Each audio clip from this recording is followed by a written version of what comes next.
Welcome to the Tech Egg. Don't get scrambled. Enjoy the video. You start by readying the 500 cm, load the film back and lock it, then mount your lens and open the waist level finder. You want a bright, steady view, so set a mid-shutter like 1/125 and use the lens wide to see composition easily. Once done, remove the dark slide and ensure the focusing screen is clean. Dust will mislead you. Make sure the camera sits on a tripod or firmly held. Stability directly affects accurate critical. With the hood down, compose on the ground glass and roughly set your focus by rotating the lens helical until the subject's outline is close. Then deploy the waist-level magnifier and examine the plane of sharpness. You're checking edges, textures, and depth.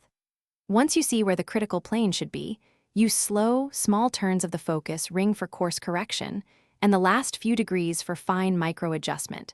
This is why the Hasselblad's precise helical feel matters.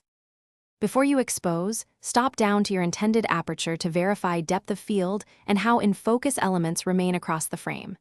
You should recheck the focus with the magnifier at this aperture because focus shifts can occur when stopping down. Once satisfied, open the dark slide, cock the shutter, and make the exposure. If things look soft consistently, inspect the film back coupling, confirm lens calibration, and check camera lens, flange alignment. These often explain persistent focus. Thanks for watching. Consider subscribing if I helped unscramble your problems.